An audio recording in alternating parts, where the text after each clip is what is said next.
लेकर दवाएं मोहब्बत देते हैं पैगाम सेहत। बिस्मिल्लाहिर्रहमानिर्रहीम। अस्सलामुअलैकुम वरहमतुल्लाहि वबरकातुहू। पैगाम टेलीविज़न के प्रोग्राम पैगाम सेहत के साथ आपका मेज़बान नदीमुर रहमान प्रोग्राम में खुशामदीद कहता है। मुअज़्ज़ज़ ख़वातीन व हज़रात, पिछले प्रोग्राम में हमने PCOS के बारे में गुफ्तगू की और बहुत सारे सवालात ऐसे हैं जिनके बारे में जानना और बहुत ज़्यादा ज़रूरी था।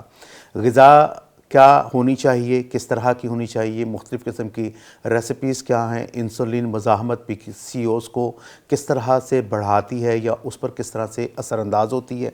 इसके अलावा और बहुत सारे ऐसे सवालात मेरे जहन में कुल बुला रहे थे, तो सोचा कि एक और प्रोग्राम जो है वो आपकी खिदमत में पेश किया जाए। मेरे साथ यहाँ पर मौजूद हैं डॉक्टर आसमा नईम साहिबा और इनके साथ हैं फ़ाखरा आतिफ़ साहिबा। आप इस प्रोग्राम में हमारे साथ शरीक गुफ्तगू हैं। अस्सलाम वालेकुम। एक दफ़ा फिर आप दोनों को बहुत ज़्यादा शुक्रिया, आपने दोबारा मौका दिया। जी डॉक्टर साहबा, PCOS के बारे में बातचीत चल रही थी हमारी, और हार्मोन्स के बारे में जब हम बात करते हैं तो आम तौर पर लोगों का कंसेप्ट इसके बारे में क्लियर नहीं होता है। आपने पिछले प्रोग्राम में टेस्टोस्टेरोन का जिक्र किया, तो मुझे मतलब सवालात आए कि जी क्या ख़वातीन में टेस्टोस्टेरोन जो है वो मौजूद होता है, तो इसके बारे में आप बताएं कि क्या जो मेल हार्मोन्स होते हैं वो ख़वातीन में होते हैं और जो फीमेल हार्मोन्स होते हैं क्या मर्दों में भी मौजूद होते हैं? जो है ख़वातीन में जो है ना, जो मेन हार्मोन होते हैं वो ईस्ट्रोजन और प्रोजेस्टेरोन होता है, जिसकी वजह से जो होता है उसमें अंडा बनना, ओवुलेशन होना, जो मेंस्ट्रुअल सारा ये साइकिल चलता है, ये सारा इनके अंडर होता है, जो कि ब्रेन से आ रहे होते हैं कि पहले FSH, LH और फिर ईस्ट्रोजन प्रोजेस्टेरोन ओवरी पे एक्ट करके और फिर ये बना रहे होते हैं। सही। तो लेकिन जब ये हार्मोनल डिस्टर्बेंस हो जाती है, जो हमने वजूहात पहले भी डिस्कस किए हैं, उसकी वजह से क्या होता है कि ओवरी के अंदर जो बाकायदा एक साइकिल बन रहा होता है प्रोजेस्टेरोन का, वो नहीं बनता। उसकी बजाय जो मेल हार्मोन है टेस्टोस्टेरोन, वो बढ़ने लग जाता है। ठीक है, जब एक फीमेल हार्मोन कम हो जाता है तो जो मेल हार्मोन है वो ज़्यादा हो जाता है। तो वो जो मेल हार्मोन जब ज़्यादा होगा तो वो मेल फीचर दिखाना शुरू कर देगा। ठीक है, जिसमें कि हमने जिक्र किया था पहले भी, हर्सुटिज्म हो जाता है, चेहरे पर गैर ज़रूरी बाल, छाती पे आना और सर के बाल इस तरह मर्दाना साख्त के बाल गिरना, मेल बाल्डनेस जो है वो नज़र आने लग जाती है। ठीक है, तो इसी तरह जो मेल होते हैं उनके अंदर भी जो उनका हार्मोन टेस्टोस्टेरोन ही होता है। ठीक है, तो वो उसके मुताबिक उनके जो अंदर मुख्तलिफ फंक्शंस हैं वो हार्मोन अदा कर रहा होता है। ठीक है, जाहिर है उसमें भी अगर कोई ऐसा हार्मोन्स आ जाएगा जो उसके अलावा होगा तो वो फिर उसका सारा उनका भी हार्मोनल डिस्टर्बेंस हो जाती है। सही। अच्छा डॉक्टर साहब, सवाल मेरा ये है बुनियादी तौर पर कि क्या ये हार्मोन्स ऑलरेडी जिस्म के अंदर मौजूद होते हैं तो ये बढ़ते हैं या बाद में इनकी प्रोडक्शन किसी वजह से स्टार्ट होती है? इसमें यह है कि फीमेल हार्मोन्स तो नॉर्मली, जैसे मैंने पहले भी जिक्र किया, ईस्ट्रोजन प्रोजेस्टेरोन मौजूद हैं। ठीक है, लेकिन जो एक बाकायदा एक साइकिल चल रहा होता है, बायोकेमिकल साइकिल चल रहा होता है, उसमें मुख्तलिफ तरह के एंजाइम्स लगते हैं, ईस्ट्रोजन बनता है, प्रोजेस्टेरोन बनता है, वो साइकिल ख़राब हो जाती है तो उसमें प्रोजेस्टेरोन की बजाय टेस्टोस्टेरोन बनना शुरू हो जाता है। बिल्कुल ठीक है। तो यानी कि वो जब बनता है तो उसमें फिर उस मर्दों वाली वो अपने आप को जाहिर करता है, फिर एक्सप्रेस करता है उस हार्मोन जो है, मतलब चेहरे पे बाल आना, बॉडी में मुख्तलिफ उसने सर्कुलेट करके मुख्तलिफ अज़ा पे जाके लगना है, तो वो फिर अपना जो है ना अपने आप को एक्सप्रेस करने लग जाता है। बिल्कुल ठीक है। इसी तरह मतलब मर्दों के अंदर मेल कैरेक्टरिस्टिक आने लग जाती हैं उसमें। इसी तरह अगर मर्दों के अंदर कुछ चेंजेस आती हैं हार्मोन्स की तो उनके अंदर भी फीमेल ये बहुत उसमें रेयर होता है, वो रेयर होता है। ठीक है। अच्छा डॉक्टर साहब, मैं आपसे ये सवाल करना चाहूँगा कि जो ये हार्मोन्स हैं इनके लाइक जैसे अगर हम टेस्टोस्टेरोन को कम करना चाहते हैं ख़वातीन में तो ग़िज़ा क्या किरदार अदा करती है इसमें? इसमें ग़िज़ा ऐसी है कि एक तो है कि सबसे पहले हेल्दी लाइफस्टाइल आपका होना चाहिए, हेल्दी ग़िज़ाएँ होनी चाहिए जो घर में बन रही हैं, कुदरती ग़िज़ाएँ ख़ास तौर पे जो हमारे इन्वायरमेंट में कुदरती तौर पे मौजूद हैं वो ग़िज़ाएँ। इसके अलावा स्पेसिफ़िकली अगर हम बात करें कि कौन सी ऐसी ग़िज़ाएँ हैं जो कि हार्मोन्स की प्रोडक्शन में मदद करती हैं, उसमें भी हमारे पास आते हैं सीड्स, जिनको हम बीज कहते हैं, जिसमें हमारे पास फ्लैक्स सीड्स जो LC के बीज होते हैं, इसमें हम अंदर एंटीऑक्सीडेंट्स, ओमेगा 3 फैटी एसिड्स, ये चीज़ें बड़ी अच्छी मिकदार में पाई जाती हैं जो कि फीमेल्स के हार्मोन्स की जो डिस्टर्बेंस होती है उसको नॉर्मल सतह पे लाने में मदद करते हैं। अलसी के बीज हैं। इसी में साथ कद्दू के बीज जिनको हम पम्पकिन सीड्स भी कहते हैं, उसमें जिंक बड़ी अच्छी तादाद में मौजूद होता है जो फीमेल्स में अल्लाह ताला ने निज़ाम ऐसा बनाया है कि अगर वो फीमेल्स में हार्मोन डिस्टर्ब हैं तो वो कद्दू के बीज खाएंगे तो उससे उनके हार्मोन्स बेहतर हो जाएंगे, और अगर मर्दों में भी कोई इस तरह का मसला है तो इसको खाने से मर्दों के भी हार्मोन्स जो हैं वो बेहतर हो जाएंगे।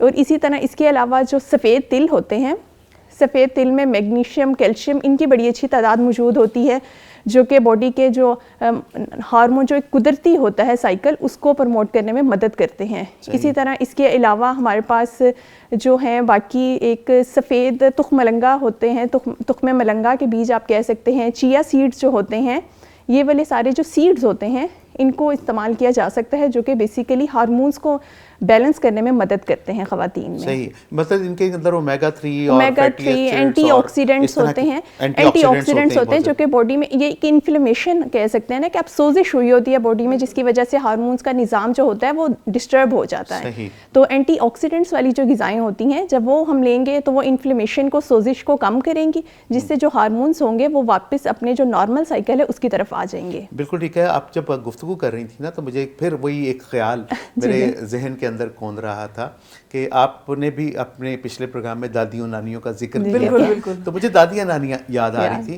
कि घर में खरबूजे आए हैं तो उन्होंने क्या करना है, बीज निकालने हैं और भिगोने हैं, और उसके बाद उनको सुखा के ड्राई करके उनको उन्होंने जार में डाल देना है। इसी तरह कद्दू, उसके भी बीज निकाल के, इसी तरह से मतलब जितनी इस तरह की चीजें, अलसी के लड्डू बना लेने, अलसी के लड्डू बना लेने, सही बात है। और मतलब ये स्पेशली एहतमाम किया जाता था, स्पेशली विंटर में। बिल्कुल ऐसे ही है कि मतलब बच्चों को भी देना है, नौजवानों को भी देना है, और घर में मौजूद हर फर्द के लिए जो है वो हमारे उस टाइम पे जो कहते हैं ना कि स्नैक के तौर पे ये वाली चीजें खाई जाती हैं। अब यहाँ पे बिस्किट्स और बेकरी पैटीज और बहुत सारी चीजें चली गई हैं। तब माएँ ये चीजें बना, नानियाँ दादियाँ ये चीजें बना के देती थी, बिल्कुल ऐसे ही है। तो वो खाए भी शौक से जाते थे। मुझे भी याद है कि बचपन में जब आते थे तो हमें लगा दिया जाता था, छोटे छोटे बच्चों पे हम लोग कद्दू के बीज धो के सुखाते थे, फिर उसको बाद में स्टोर करना, ये सारी चीजें छील के खाना बड़ा खाना, वो एक मजे की एक्टिविटी भी होती थी और सारी साथ ग़िज़ाइयत भी होती थी। जब उसे खाया जाता था तो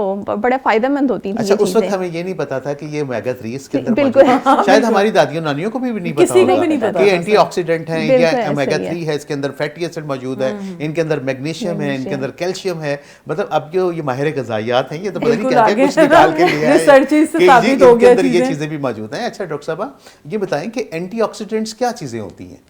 एंटीऑक्सीडेंट हमारी बॉडी में जो फ्री रेडिकल्स होते हैं, जो कि फ्री रेडिकल्स होते हैं वो हमारी बॉडी में ऑलरेडी मौजूद होते हैं, हर किसी की बॉडी में मौजूद होते हैं। सही। लेकिन वो फ्री रेडिकल्स बाज़ दफ़ा हम ऐसी ग़िज़ाएँ इस्तेमाल करते हैं या ऐसी कोई हमारी बॉडी में कुछ ऐसा डिस्टर्बेंस हो जाती है जिसकी वजह से वो फ्री रेडिकल्स जो होते हैं वो बहुत ज़्यादा मल्टीप्लाई होने लग जाते हैं, मतलब उनकी तादाद बढ़ जाती है, जिसको कहा जा सकता है कि सबसे पहले वो इन्फ्लेमेशन, जो सोजिश होती है, बॉडी में सोजिश पैदा करते हैं, और उसके बाद फिर मुख्तलिफ तरह की बीमारियां पैदा होती हैं, जिसमें ये तमाम मेटाबॉलिक डिसऑर्डर्स जिनको कहते हैं, ये वाली बीमारियां होती हैं। PCOS हो गया, मोटापा हो गया, जिगर पे चर्बी वाली बीमारियां, शुगर, ब्लड प्रेशर, दिल के अमराज, ये वाली कैंसर अगर बहुत बढ़ जाए तो ये वाली चीज़ें होती हैं। तो इनको हम लोग कहते हैं कि जिन ग़िज़ाओं में अल्लाह ताला ने कुदरती तौर पे एंटीऑक्सीडेंट्स रखे हैं, तो वो इनको जिस्म में सोजिश कम करने में और जो हमारे फ्री रेडिकल्स होते हैं जो नुकसानदेह होते हैं उनको ख़त्म करने में मददगार साबित होते हैं। इसमें हमारे पास विटामिन C है, जिन ग़िज़ाओं में विटामिन C पाया जाता है वो एंटीऑक्सीडेंट्स के तौर पे खाए जाते हैं। विटामिन C हमारे पास ज़्यादातर जो फल होते हैं, फलों में जो खट्टे फल होते हैं, सिट्रस फ्रूट्स, उनमें विटामिन C बड़ी अच्छी तादाद में पाया जाता है। लीमू है, माल्टा है, कीनो है हमारे पास, और इसी तरह हमारे पास कुछ सब्जियां हैं जिसमें हमारे पास ये शिमला मिर्च हो गई है, और इसके अलावा जो सब्ज़ पत्तों वाली सब्जियां होती हैं, मटर, पालक, इनमें बड़ी अच्छी तादाद में विटामिन C पाया जाता है, जो कि कुदरती एंटीऑक्सीडेंट्स है। अच्छा, ये कुदरती जी बिल्कुल इसी तरह। इसके अलावा विटामिन E है, विटामिन E को भी एंटीऑक्सीडेंट के तौर पे इस्तेमाल किया जाता है। ये भी E को वो भी इन्हीं चीज़ों में, जो कि सब्ज़ पत्तों वाली सब्जियां हैं, इन्हीं चीज़ों में, और जो हमारे पास बीज हैं, नट्स हैं, खुश्क मेवा जात हैं, इनमें पाया जाता है। तो इनके इस्तेमाल से यही फ़ायदा होता है कि कहते हैं कि जब किसी की क़ुव्वत मुदाफ़ियत कम हुई हो, इम्यूनिटी बूस्ट करनी हो, तो आप इन चीज़ों का इस्तेमाल, इन ग़िज़ाओं का इस्तेमाल ज़्यादा करें, जिससे जो उनकी जो बॉडी में सोजिश होती है, सोजिश कोई भी बीमारी हो, इवन किसी को बुखार भी होता है, कुछ भी होता है, तो बॉडी में इन्फ्लेमेशन ही हुई होती है, सोजिश, तो इन ग़िज़ाओं के इस्तेमाल से बॉडी में जो अपनी क़ुव्वत मुदाफ़ियत होता है वो बढ़ती है बॉडी में, और जो मतलब नुकसानदेह बैक्टीरियाज़ होते हैं बॉडी उनको किल करती है, जिससे इंसान अपनी कुव्वत मुदाफ़त दोबारा बढ़ाता है और सेहतमंद हो जाता है। बिल्कुल ठीक है। मुझे आपकी इसी बात के दौरान फिर एक और ख्याल जी, आया, जी। वो ये था कि हमारे बचपन में एक कार्टून आया करते थे, उन कार्टून्स को कहते थे पोपाय द सेलर। ठीक है। अब उसमें क्या होता है कि एक सेलर होता है जो जहाज़ पे काम करता है, तो उसका सामना एक जिन के साथ होता है, या वो जो समंदर में बहरी कज़ाक होते हैं उनके साथ होता है। तो उसने फ़ाइट करनी होती है। तो जब वो फाइट करने से पहले क्या करता है कि वो पालक का एक डब्बा खोलता है और पालक का पूरा डब्बा अपने अंदर उंडेलता है, और फिर उसके बाद उसके मसल्स बिल्ट हो जाते हैं और वो फिर जाके उनके साथ फाइट करता है, तो वो मतलब वो उससे जीत पावर जाता आ है। जाती तो ये मतलब वो चीज़ें हैं जो हमें बताई जाती हैं कि ये जो ग़िज़ाएँ हैं ना, ये वाली ग़िज़ाएँ, ये मतलब आपके जिस्म के अंदर भरपूर किस्म की ताकत देती हैं। तो ये बड़ा फ़ायदा हुआ कि आप माहिर ग़िज़ायात जो इस वक्त मार्केट में आ रहे हैं, मैं समझता हूँ कि पैरेलली जहाँ पर MBBS कोर्स किया जाता है, BDS किया जाता है, वहाँ पर DPT के साथ साथ अब जो न्यूट्रिशनिस्ट आ रहे हैं, ये हमारे लोगों के ज़िंदगी को बेहतर करने में अपना बड़ा बेहतरीन किरदार अदा कर रहे हैं। गुफ्तगू जो है वो यकीनन हम आगे बढ़ाएंगे, लेकिन वक्त हो चुका है यहाँ पर एक ब्रेक का। मुअज़्ज़ज़ ख़वातीन व हज़रात, आपको बताते चलें कि इस प्रोग्राम के लिए हमें ताउन हासिल है सूफ़ी सुपर डिटर्जेंट पाउडर बनाने वाले सूफ़ी सोप एंड केमिकल इंडस्ट्रीज़ का। यहाँ पर लेते हैं एक ब्रेक, हाजिर होते हैं इस ब्रेक के बाद। लेकर दवाएं मोहब्बत देते हैं पैगाम सेहत, लेकर दवाएं मोहब्बत देते हैं पैगाम सेहत। वेलकम बैक मुअज़्ज़ज़ ख़वातीन व हज़रात। ब्रेक पर जाने से पहले एंटीऑक्सीडेंट्स के बारे में बात हो रही थी, और अब मज़ीद जानते हैं कि ये ओमेगा 3 क्या होता है और इसके फ़ायदे क्या हैं। डॉक्टर साहबा, मुझे ये बताएं कि हम बड़े ज़िक्र करते हैं, पढ़ते भी हैं, अक्सर एड्स के अंदर भी ये जो तेल है इसके अंदर ओमेगा 3 पाया जाता है, जबकि तेल के बारे में कहा जाता है कि ये नुकसानदेह होता है। जितने भी हम लोग अब ऑयल इस्तेमाल कर रहे हैं, और कुकिंग ऑयल स्पेशली, तो उसमें मतलब बड़ा अट्रैक्ट करते हैं कि जी ओमेगा 3 इसमें पाया जाता है। हमारे आम नाज़र के लिए या आम जो नाजरीन है जो प्रोग्राम देख रहे हैं, उनको बताएं कि ये ओमेगा 3 क्या होता है और इसके फ़ायदे क्या हैं। अच्छा, ओमेगा 3 फैटी एसिड है। बेसिकली जैसा नाम से पता चल रहा है, ये एक कोई चिकनाई वाली प्रोडक्ट है, कह लें कि एक ग़िज़ाई अज्जा है। दो तरह के होते हैं, एक चिकनाई वाली ग़िज़ाओं में एक ओमेगा 3 फैटी एसिड और एक ओमेगा 6 फैटी एसिड। अच्छा, ये जो कि आपने बात की है कि जिस तरह इश्तिहारात में ऑयल में इस्तेमाल किया जाता है, वो बेसिकली इसको इतना एम्फिसाइज इसलिए करते हैं कि उन्होंने इसमें फोर्टिफिकेशन की होती है। मतलब फोर्टिफिकेशन वो होती है कि जिसमें कुदरती तौर पे तो वो ग़िज़ाई अज़्ज़ा मौजूद नहीं है, लेकिन उसको केमिकल प्रोसेस के दौरान उसके अंदर डाला जाता है। सही। तो हम बात करेंगे कि इसको हम लोग अगर कुदरती तौर पे देखें तो किन ग़िज़ाओं में मौजूद हैं, जिसमें पहले बीज आ जाते हैं। बीज में बड़े अच्छे ओमेगा फैटी एसिड्स मौजूद हैं। इसके अलावा जो मछली है, मछली में बड़े अच्छे ओमेगा 3 और ओमेगा 6 फैटी एसिड्स मौजूद होते हैं। जी बिल्कुल। और जो नट्स होते हैं, नट्स में मौजूद होते हैं ये ओमेगा 6 और ओमेगा 3 फैटी एसिड्स। ये बेसिकली इनका काम क्या होता है कि ये एक तो हमारी जो दिमाग की आप कह लें कि जो सेहत होती है, याददाश्त या दिमाग के जो भी सेहत के होते हैं मसाइल, दिमागी मसाइल हो जाते हैं याददाश्त के, कुछ इस तरह के, उसमें मदद करते हैं। ख़ास तौर पे जिस तरह आपने देखा होगा कि बच्चों में कहते हैं कि बच्चों के लिए बहुत ज़रूरी है, बच्चों की जब दिमागी निशोनुमा हो रही होती है तब ये ओमेगा 3 और ओमेगा 6 फैटी एसिड्स की बहुत ज़रूरत होती है। बच्चों के जो सीरियल्स पे आ रहे होते हैं उनमें उन्होंने ऐड किया होता है। इसके लिए इसके अलावा जो दिल की सेहत है, जिसमें हमारे पास ब्लड प्रेशर या दिल के अमराज जो होते हैं, उसके लिए बड़ा बेहतरीन है कि अगर इनको खाने से कहते हैं कि जो ब्लड क्लॉटिंग हो जाती है, जो दिल की नालियों में जहाँ पे खून जमना शुरू हो जाता है, चिकनाई आ जाती है, इनको खाने से वो जो चिकनाई होती है उसको कम किया जा सकता है और दिल की सेहत को बेहतर बनाया जा सकता है।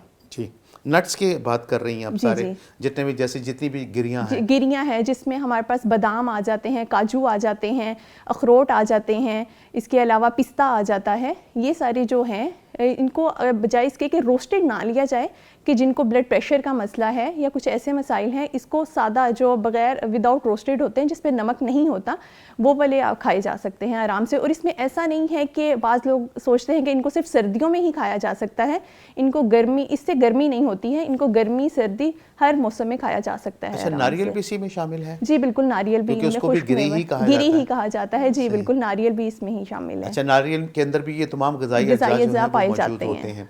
अच्छा डॉक्टर साहब, ये मतलब पहले वही बात फिर आ जाती है कि हम अपनी लाइफस्टाइल को ज़रा 25 साल 30 साल चले पहले ले जाएं तो माएँ रात को हर एक फ़र्द के लिए 7 बादाम गिरी जो है वो पानी में भिगो के रखती थी, और सुबह उठते साथ ही बच्चों को नाश्ते में जो है वो बादाम की गिरियाँ दी जाती थी कि ये खाओ। और आपने अभी जो जिक्र किया है कि जी दिमागी सेहत के लिए ये बहुत ज़्यादा ज़रूरी है। तो वेल जनाब कि आप बड़े अहम मालूमात दे रही हैं। तो हमारा चूँकि टॉपिक PCOS का है, तो आप PCOS के हवाले से बताएं कि कौन सी ग़िज़ाएँ जैसे बचपन से ही लड़कियों के लिए बहुत ज़्यादा एसेंशियल है कि उनको दें ताकि वो PCOS की तरफ ना जा सकें। अच्छा, इसमें बेसिकली ऐसी है कि ऐसी ग़िज़ाएँ इस्तेमाल करें कि जिसमें सादा, एक तो रिफाइंड कार्बोहाइड्रेट्स का इस्तेमाल बिल्कुल छोड़ दें, मतलब बिस्कुट नहीं खिलाने, आपने बेकरी प्रोडक्ट्स कोई भी इस्तेमाल नहीं करनी है, जंक फूड जो पिज़्ज़ा बर्गर ये वाली चीज़ें नहीं इस्तेमाल करनी है। हफ्ते में खा सकते हैं एक दफ़ा? हफ्ते में नहीं, आप 2 महीनों में एक आधी दफ़ा इस्तेमाल करें। आप तो बिजनेस तबाह करेंगे हमारा। ये बिजनेस, इसी की वजह से तो आज ये हालात हैं कि हर तीसरी लड़की को PCOS है। ये नहीं खाएंगे तो बीमार नहीं होंगे, और जब बीमार नहीं होंगे तो डॉक्टर्स के पास नहीं आएंगे, तो फिर डॉक्टर्स कहाँ से खाएंगे?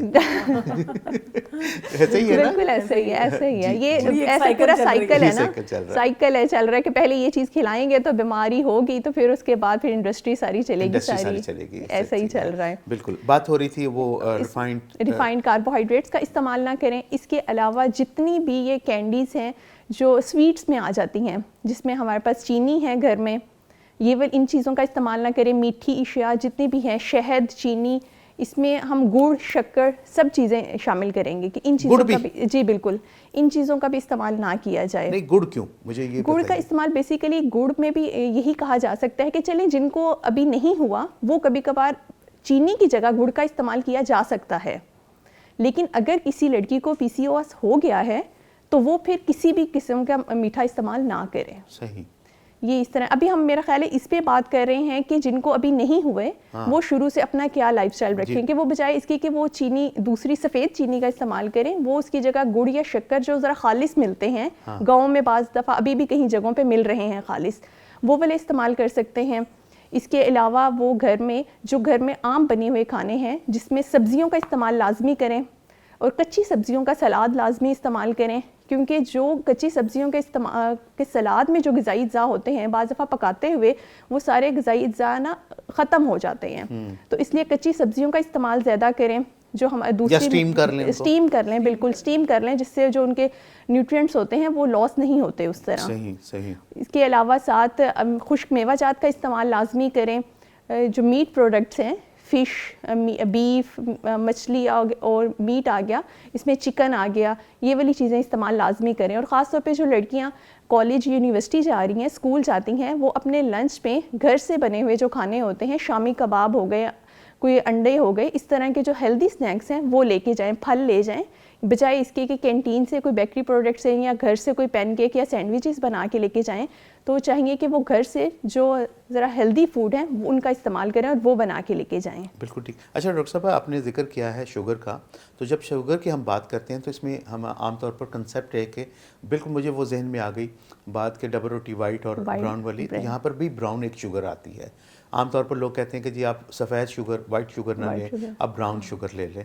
तो क्या ये कंसेप्ट सही है या इसमें भी उसी तरह मौजूद है कि सिर्फ कलर का फ़र्क है? तो उसमें अच्छा, इसमें थोड़ी सी ऐसे हम लोग बात कर सकते हैं कि देखिए, एक जो शख्स है जिसको कोई बीमारी हो गई है, जिस तरह ख़वातीन को PCOS हो गया है, और एक ऐसी लड़की है जिसको अभी नहीं हुआ, वो बिल्कुल ठीक है, उसको हम थोड़ी सी रिलैक्सेशन इस तरह दे सकते हैं कि वो सफ़ेद चीनी की बजाय गुड़ या शक्कर का इस्तेमाल कर ले कभी कभार। लेकिन वो ऐसा नहीं है कि इजाज़त दे दी है तो वो हर रोज़ ही उसका इस्तेमाल करे, लेकिन कभी कभार जब मीठा खाने को दिल करता है या कोई ऐसी स्वीट डिश इस्तेमाल की है, पकाई है, तो उसमें वो गुड़ या शक्कर का इस्तेमाल कर ले और सफ़ेद चीनी को बिल्कुल ख़त्म कर दे कि ना इस्तेमाल करे।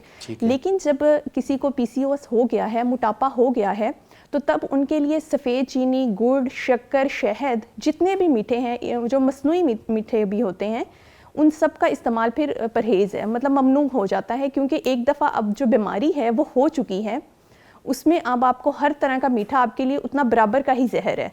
क्योंकि इसको मैं इस तरह रिलेट करूँगी कि जिस तरह इंसुलिन मज़ाहमत जो होती है, वो हमने जो भी एक मीठी चीज़ मुंह में रखी है, समझे हमने चीनी नहीं ली, गुड़ या शक्कर लिया है, या कोई भी मसनूई मीठा ज़बान पे रखा है, तो हमारे दिमाग ने तो मैसेज भेज दिया लबलबे को कि कुछ मीठा आ रहा है, इंसुलिन निकाल दो। तो लबलबे ने इंसुलिन निकाल दी, लेकिन वो जो मीठा था वो तो मसनूई मीठा था, वो उस तरह बॉडी में गया ही नहीं।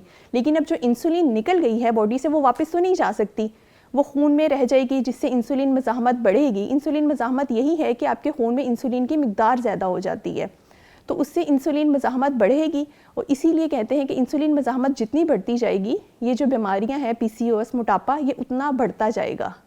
तो इसलिए बेहतर यही है कि जितने भी मसनूई मीठे हैं उनसे मुकम्मल परहेज़ किया जाए। अच्छा, मसनूई मीठे का जिक्र आपने किया तो मेरे जहन में फ़ौरन तौर पर वो तमाम स्वीटनर्स आ गए जो मार्केट में अवेलेबल हैं और मीठे के मुतबादल के तौर पर उनके इस्तेमाल की तरगीब दी जाती है कि आप ये वाला स्वीटनर जो है चाय में डाल लें, खीर में डाल लें, आप किसी चीज़ में डाल लें। तो ये मसनूई मीठे भी हमारे लिए नुकसानदेह हैं, बिल्कुल किसी तरह से ये इफ़ेक्टिव नहीं है हमारे लिए, खाना चाहिए। बिल्कुल ऐसा ही है, ये मीठे तो नहीं होते। मैंने जिस तरह साइंस बताई है कि मसनूई मीठा हम ज़बान पे रखते हैं तो हमारे दिमाग को तो मैसेज पहुंच गया कि कोई मीठी चीज़ आ रही है, मीठा आ रहा है। ये मसनूई नहीं है, ये मतलब नेचुरल है, नेचुरल है, मीठा है, डिफरेंशिएट नहीं करेगा ना। अच्छा, खजूर के बारे में भी यही खजूर के बारे में भी यही है। खजूर ये है कि खजूर की इजाज़त उन्हें है जो बिल्कुल अभी हेल्दी हैं, जो फिज़िकल एक्टिविटी कर रहे हैं, सब चीज़ें कर रहे हैं, वो खजूर का इस्तेमाल कर सकते हैं। लेकिन जिनको खुदा ना खास्ता कोई मेटाबॉलिक डिसऑर्डर हो गया है, कोई ग़िज़ाई बीमारी हो गई है, तो उनके लिए फिर डिफरेंट क्राइटेरिया है कि कौन सा आप किस लेवल पे हैं, आपको PCOS किस लेवल पे है, या आपको शुगर है तो वो किस लेवल पे है, तो आपने कब खजूर खानी है और कब नहीं खानी, या अगर खजूर खा ली है तो उसको बाद में यूटिलाइज़ करने के लिए आपने कितनी वर्जिश या वॉक करनी है। ये सारी अच्छा, ये जो आजकल मार्केट में एक स्टेविया के नाम से एक मीठा आ रहा है जो बिल्कुल नेचुरल है और ये लीव से हासिल किया जाता है, इसके बारे में आप क्या समझती हैं कि क्या चीज़ें हैं ये? इसके बारे में ये है कि ये कभी कभार इस्तेमाल किया जा सकता है, लेकिन इसको ये है कि डेली बेसिस पे हम नहीं करते प्रिस्क्राइब कि इसको डेली बेसिस पे। इसका भी वही चीज़ है कि इंसुलिन मज़ाहमत को बढ़ाएगा, तो बेहतर यही है कि आप उसका कम से कम कभी कभार इस्तेमाल किया जा सकता है, लेकिन इसको रूटीन का हिस्सा नहीं बनाना, क्योंकि वो तो वही है ना कि स्वीट आ गई है ना, ब्रेन ने कोई डिफरेंशिएट नहीं करना। ब्रेन ने तो कहना मीठा आ गया है, मैंने इंसुलिन निकाल दी है। तो इंसुलिन मज़ाहमत हमने काम जो करना है ना इन बीमारियों के, वो हमने इंसुलिन मज़ाहमत पे काम करना है कि हमने ऐसी खुराक लेनी है जो आपकी इंसुलिन मज़ाहमत को ख़त्म करे, फिर आपकी जो बाकी बीमारियां वो साथ साथ खुद ही ठीक होती जाएंगी। डॉक्टर साहब, मुझे ये बताएं कि आप हमें कुछ खाने देंगी या नहीं? मैं भी कहने लगी थी कि बच्चे ये प्रोग्राम देख के कहेंगे कि हमने कुछ खाना भी है कि नहीं खाना। मतलब बच्चे क्या, मैं बैठ के सोच रहा था कि यार मैंने क्या खाना है, क्या नहीं खाना, मेरे लिए कौन सी चीज़ अच्छी है। मैंने खजूर का जिक्र कर लिया जिसके बारे में हम कहते हैं, लेकिन एक बात बड़ी तय है, मतलब जो आपकी गुफ्तगू से मुझे जो अंदाज़ा जिस बात का हुआ वो यही है कि ज़ुबान पे जब हमने मीठा रख लिया, वो मसनूई है या नेचुरल है, हमारे दिमाग ने तो उसको मैसेज यही देना कि मीठा आ गया, इंसुलिन पैदा कर दो। और वो जो जब आप शिकार हो चुके हैं मोटापे का, शुगर का, नहीं जो PCOS का ख़वातीन जो आमतौर पर शिकार हो जाती हैं, तो उनके लिए तो मतलब वही मैसेजेस ही हैं ना कि हमें जा रहे हैं, तो और उस पर हमें कंट्रोल करना है। अच्छा डॉक्टर साहब, मैं मतलब सारी गुफ्तगू में अभी पिछले कुछ प्रोग्राम्स के अंदर बड़ी मतलब शिद्दत के साथ ये एहसास होना शुरू हो चुका है हमें कि हम लोग जो बीमार हैं, जितने भी हमारे मेटाबॉलिक डिसऑर्डर्स हैं, उनमें मेटाबॉलिक डिसऑर्डर्स में हमारे शुगर सर फहरिस्त है और मेटाबॉलिक सिंड्रोम टाइप जो मेटाबॉलिक सिंड्रोम, फैटी लिवर, आपके हर दूसरे बंदे को फैटी लिवर, बिल्कुल। तो ये यानी इनके पीछे हमें जो चीज़ें कारफरमान नज़र आ रही हैं वो हमारा लाइफस्टाइल है। और यानी हमें सबसे ज़्यादा ज़रूरत जो है वो इस चीज़ की है कि हमें अपना लाइफस्टाइल चेंज करना है, और यकीनन हम इस पर गुफ्तगू भी करते रहेंगे, लोगों को समझाते भी रहेंगे और करते भी रहेंगे। लेकिन यहाँ पर लेते हैं एक ब्रेक, और मज़्ज़ज़ ख़वातीन हज़रात, वक्त हुआ एक ब्रेक का, हाजिर होते हैं इस ब्रेक के बाद। लेकर दवाएं मोहब्बत देते हैं पैगाम सेहत। कर दवाएं मोहब्बत देते हैं पैगाम सेहत।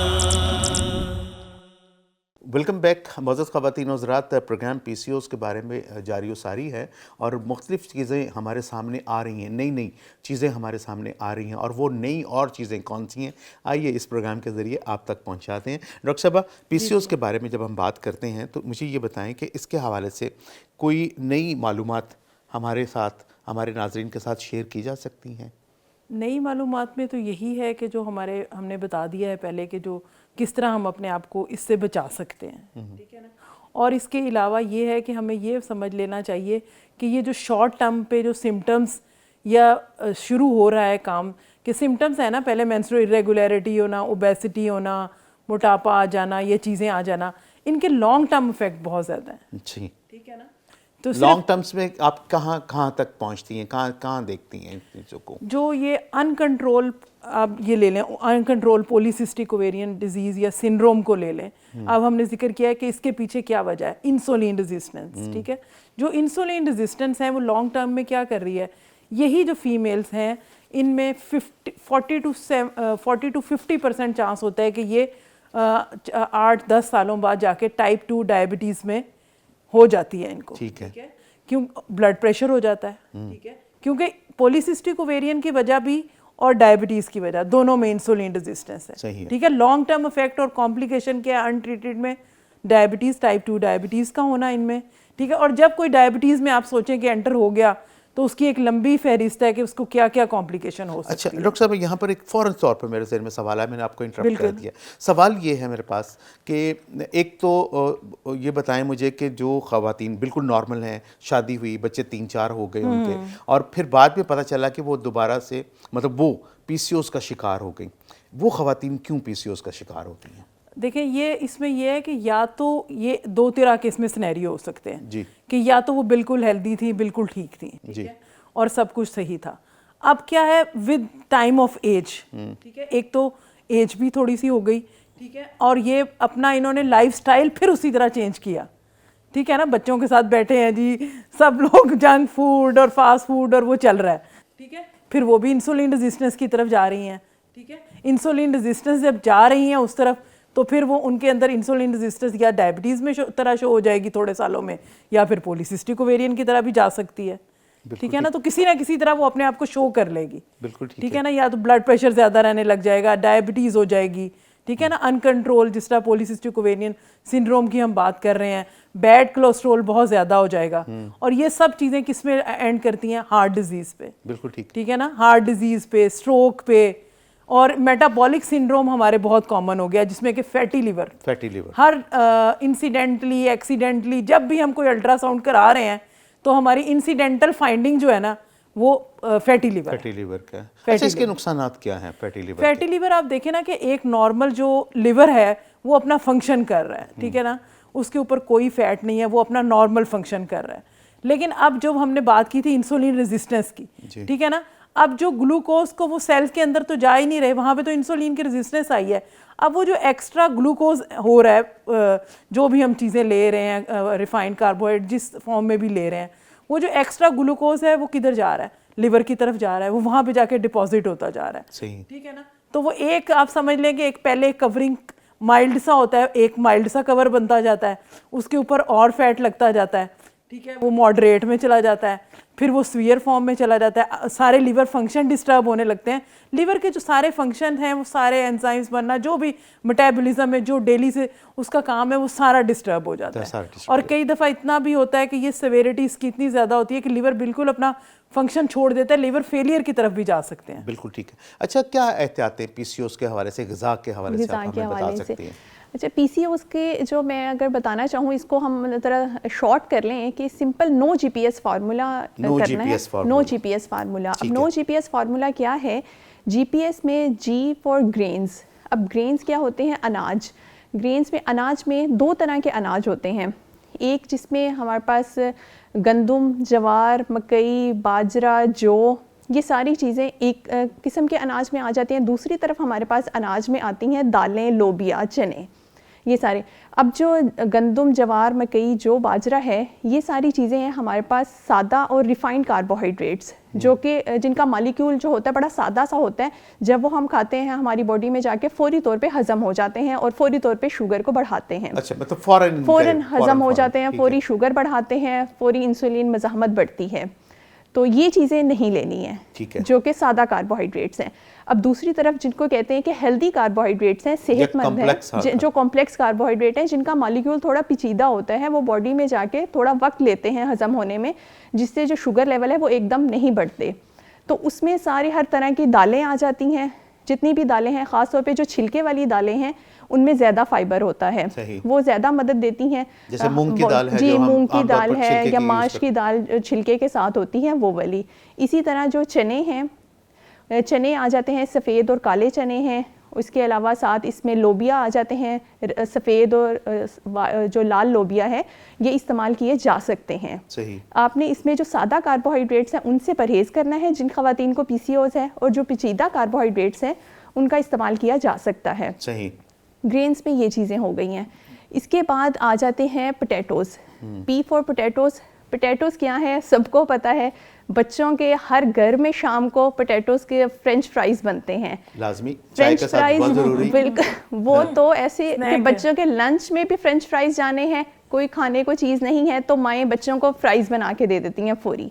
वो एक पता नहीं, माओं को शायद अगर घर में बनाती हैं तो वो शायद ये लगता है कि हम हेल्दी बना के दे रहे हैं घर के ऑयल में, हालांकि वो जो ऑयल होता है उसको ही महीनों उसी ऑयल को यूज़ किया जाता है। कढ़ाई में पड़ा होता है ऑयल, उसी में दोबारा तल के दिए जाते हैं। हालांकि जब एक दफ़ा ऑयल जो होता है, सबसे पहले तो ऑयल ही वो वाला इस्तेमाल हो रहा होता है जो इंडस्ट्रियल ऑयल है, जिसको हम कहते हैं कि जो सेहत के लिए नुकसानदेह है, रिफाइंड है, जो सेहत के लिए नुकसानदेह है, जिससे सिर्फ जो दिल के अमराज या इंसुलिन मज़ाहमत हो रही है, उसमें कोई ग़िज़ाइयत मौजूद नहीं है। पहले उसमें तले जाते हैं, उसके बाद फिर उसमें ज़ाहिर मसाले वगैरह शामिल किए जाते हैं, और फिर जो हमारे पास पोटैटोज़ हैं, पोटैटोज़ में हमारे पास कार्बोहाइड्रेट का कंटेंट बहुत हाई होता है। मतलब अगर एक प्लेट भी बच्चों को फ्राइज़ की बना के दी जा रही है तो उससे कम से कम भी वो 200 से 300 कैलोरीज एक वक्त में ले रहे हैं बच्चे। और वो बच्चे खा भी कैसे रहे होते हैं कि टीवी या मोबाइल हाथ में होता है, टीवी देख रहे हैं, कंप्यूटर यूज़ कर रहे हैं, तो उसके साथ खा रहे हैं। ख़वातीन में भी यही हो रहा है। उसके बाद ना कोई फ़िज़िकल एक्टिविटी है, तो ये जो चीज़ है पोटैटो को, इससे परहेज़ है बिल्कुल। पोटैटोज़ में ख़ास, और दूसरी अरवी जो PCOS की ख़वातीन हैं उनके लिए दूसरी सब्ज़ी अरवी है। इसमें आलू और अरवी, इन दोनों से परहेज़ करना है। अच्छा। इन दोनों में कार्बोहाइड्रेट्स बहुत ज़्यादा होते हैं, जिससे इंसुलिन। स्वीट पोटैटोज़ इसमें ही आते हैं। स्वीट पोटैटोज़ भी बिल्कुल, शकरकंदी, जी शकरकंदी भी, वो भी आलू की फैमिली में ही आती है।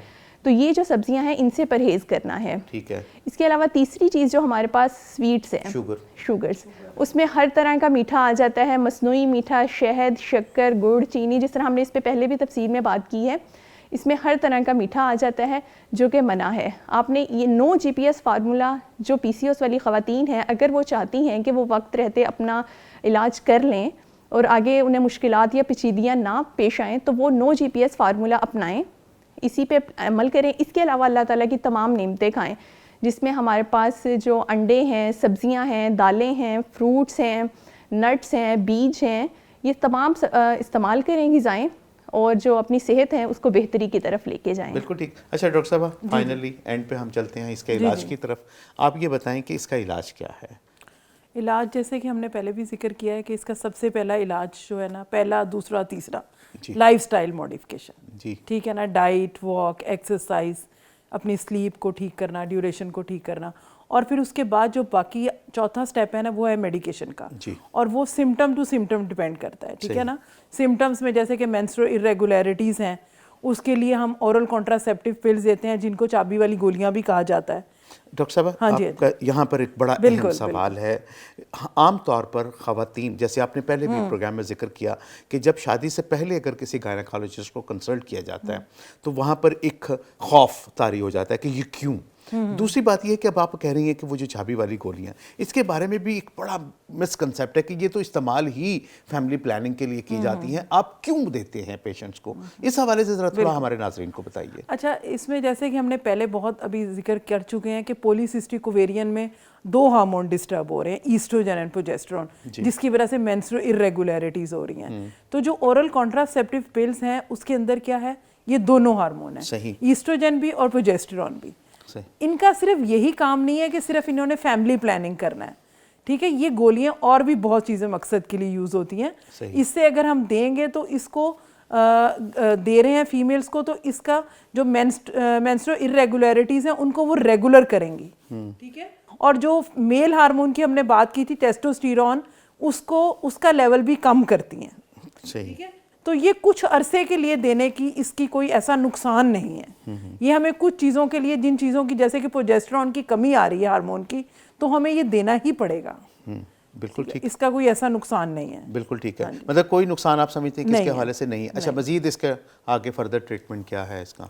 और इसके अलावा ये है कि मेंस्ट्रुअल इरेगुलरिटीज़ के अलावा जैसे हमने बात की थी कि हर्सुटिज्म यानी कि चेहरे पे जो गैर ज़रूरी बाल हैं, उसके लिए भी नंबर 1 लाइफस्टाइल मॉडिफिकेशन है, और उसके बाद कुछ मेडिसन है जिसके अंदर एंटी एंड्रोजेंस वगैरह हैं, जो कि हम कुछ 6 महीने 3 महीने के लिए दे के जो नए बाल आने वाले हैं उनको कम करेंगी। जो पहले से बाल आ चुके हैं उनको मुख्तलिफ तरीक़ों से, जैसे कि थ्रेडिंग हो गई, लेज़र हो गई, उन तरीक़ों से कम किया जा सकता है क्योंकि वो आ चुके हैं पहले से, ठीक है। और इसके अलावा जो है जो ओबेसिटी के लिए ज़ाहिर हमने बता दिया है कि डाइट प्लान हो गया, और सबसे बड़ी वजह जो हमने बताई थी पीसीओ की इंसुलिन रेजिस्टेंस है, उसको कम करने के लिए हम एक गोली मेटफॉर्मिन के नाम से देते हैं, सही, ठीक है, जो कि इंसुलिन रेजिस्टेंस को कम करेगी। जब इंसुलिन रेजिस्टेंस कम होगी तो दूसरे हार्मोन्स भी कम होंगे, तो इनके सिम्टम्स और जो पीसीओस का स्पॉन्टेनियस ओवुलेशन है उसका चांस बहुत ज़्यादा बढ़ जाएगा। ठीक है। अच्छा, क्या ये मुस्तकिल तौर पर ख़त्म हो जाता है पीसीओस जो है अगर इलाज से? इसमें देखें कि सबसे ज़्यादा चीज़ हमने जो बार बार एम्फेसाइज कर रहे हैं, लाइफस्टाइल मॉडिफिकेशन, ठीक है।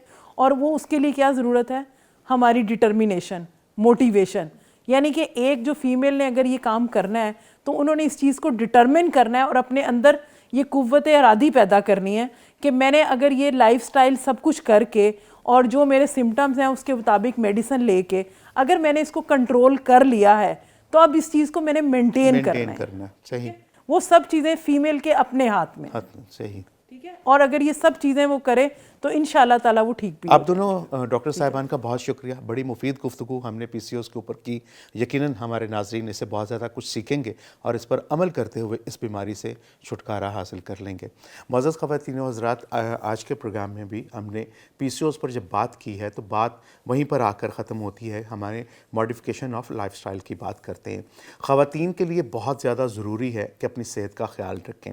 आजकल यकीनन ऐसा है, तालीम की तरफ हम लोग बहुत जा रहे हैं और हमारी बच्चियां भी तालीम हासिल कर रही हैं, और तालीम हासिल करने के दौरान आम तौर पर माएँ आजकल बच्चियों को घर के कामकाज से दूर रखती हैं, तो इसलिए उनकी फ़िज़िकल एक्टिविटी जो है इस तरह से भी थोड़ी कम हो रही है। लेकिन साथ साथ जो हमारी ग़िज़ाई मॉडिफिकेशंस हैं वो बहुत ज़्यादा हो चुकी है। हम लोग ऑर्गेनिक फूड से इनऑर्गेनिक फूड और हम लोग रिफ़ाइंड फूड या प्रोसेस फूड की तरफ जा चुके हैं। ख़वातीन के लिए ख़ास तौर पर ये बहुत ज़रूरी है कि उन्होंने आगे एक नई नस्ल इस दुनिया को देनी होती है। किसी दानिश्वर ने कहा था कि तुम मुझे सेहतमंद माएँ दो, मैं तुम्हें सेहतमंद कौम दूंगा। तो यहाँ पर एक माँ का सेहतमंद होना अगली आने वाली नस्लों की सेहत पर बहुत ज़्यादा मुनसर करता है। अगर एक माँ सेहतमंद होगी तो यकीनन उसके बच्चे भी अपनी उसी सेहत के साथ अपनी भरपूर ज़िंदगी को एंजॉय करते हैं, अपनी ज़िंदगी को भरपूर तरीके से गुजारते हैं, ज़हीन भी होते हैं, माशरे का एक फ़ाल फ़र्द भी बनते हैं और इस दुनिया के लिए वो बेहतरीन काम कर गुज़रते हैं। ज़िंदगी के अंदर अगर हमें कुछ बनना है तो हमारे लिए वो पुरानी दादियों नानियों वाले नुस्खे, वो बीज, वो तमाम ग़िज़ाएँ, वो सिलबट्टे पे मसाले पीसना, ताकि हमारी जितनी भी उसके अंदर ग़िज़ाई अज्जा मौजूद हैं वो मौजूद रहें, वो रिफ़ाइन करते हुए, उनको ग्राइंडर में पीसते हुए उनके मुख्तलिफ़ किस्म के मिनरल्स, विटामिन्स जल ना जाएं, तो हमें दोबारा से अपने ऑर्गेनिक फ़ूड की तरफ आना है। हमें दोबारा से अपना वही लाइफस्टाइल, जो पुराना जो देसी लाइफस्टाइल था, उसको अडॉप्ट करना है। साथ साथ फ़िज़िकल एक्टिविटी का होना बहुत ज़्यादा ज़रूरी है। आजकल बच्चे मोबाइल पर बैठकर, लैपटॉप पर बैठकर गेम्स खेलते हैं।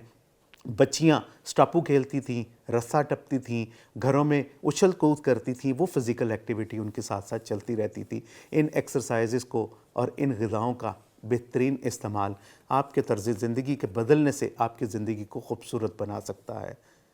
पैगाम टेलीविज़न के प्रोग्राम पैगाम सेहत से अपने मेज़बान नदीमुर रहमान को दीजिए इजाज़त। आपका और मेरा हम सब का अल्लाह निगहबान। है सुबह हो शाम हर एक के नाम अपना पैगाम सेहत